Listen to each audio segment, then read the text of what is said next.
Fudail bin Iyad ini teman-teman sekalian dulunya perampok.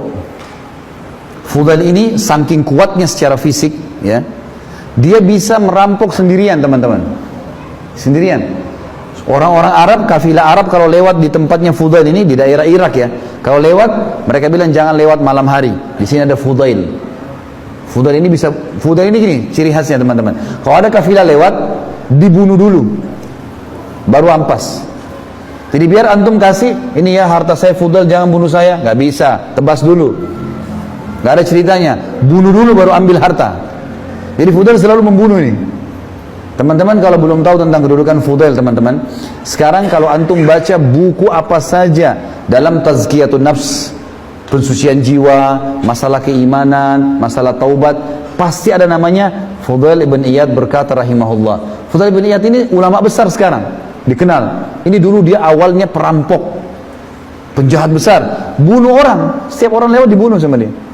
Satu waktu teman-teman sekalian, dia mau masuk ke dalam, dia masuk dalam satu kota, di salah satu kota dekat tempat dia mencuri. Dia mau merampok nih, naik tembok rumah, dia temukan di dalam rumah itu tuan rumahnya lagi sholat malam dan membaca firman Allah dalam sholatnya itu surah Al-Hadid, surah nomor 57 ayat 16. Bunyinya begini: A'udzu billahi minasyaitonir rajim. Alam ya'ni lil ladzina amanu an takhsha'a qulubuhum li dzikrillah wa ma nazala minal haqq wa la yakunu kal ladzina utul kitaba min qablu fatala 'alaihimul amadu faqasat qulubuhum wa katsir minhum fasiqun. Artinya, belum tibakah saatnya bagi orang-orang beriman itu untuk tunduk hatinya mengingat Allah dan kepada kebenaran yang telah turun kepada mereka. Ada Al-Quran, ada hadis Nabi, tinggal belajar, mati masuk surga. Itu maksudnya. Lalu janganlah mereka mengira, jangan mereka menjadikan diri mereka seperti orang-orang yang diturunkan Alkitab sebelum mereka dari Yahudi dan Nasrani. Kemudian mereka berlalu dengan masa yang panjang, tapi mereka tidak mau mengikuti kebenaran. Akhirnya hati mereka menjadi keras dan kebanyakan mereka adalah orang-orang fasik. Yang terjadi, teman-teman, waktu mendengar ayat ini, rupanya Fudail bin Iyad tersentuh. Belum tiba saatnya orang beriman untuk tunduk, untuk kembali ke jalan Allah. Dia tersentuh. Entah kenapa, dia bilang saya menangis. Fudail bin Iyad menangis.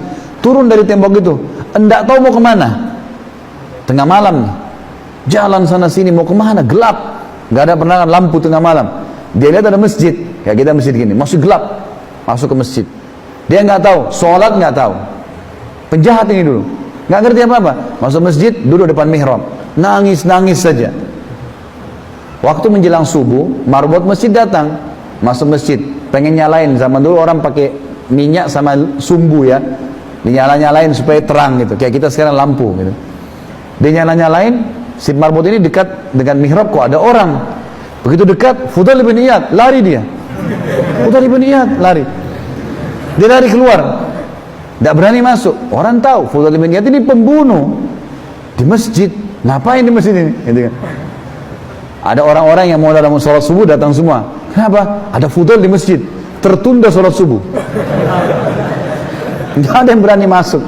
Tertunda. Dalam kisah dikatakan tertunda sholat subuh. Orang mau masuk. Fudail di dalam 10 orang, 20 orang pun bisa dilawan sama dia. Orangnya kuat, mahir membunuh orang, gitu kan. Akhirnya sampai mereka diskusi-diskusi, ini gimana jalan keluar, nggak mungkin nggak sholat subuh nih, sudah lewat waktunya. Maka mereka bermusyawarah. Satu orang bilang, saya coba masuk, lihat deh. Waktu dia masuk, didengar baik-baik suara tangisan. Didekatin, hai Fudail, ngapain kau di masjid kami, gitu kan. Dan tidak pernah masuk masjid kan orang ini. Maka kata dia, saya taubat kepada Allah. Waktu itu dia ini marbot takbir, Allahu Akbar, Fudail taubat. Orang-orang pada masuk semua, salaman sama dia, pelukan, taubat nasuha.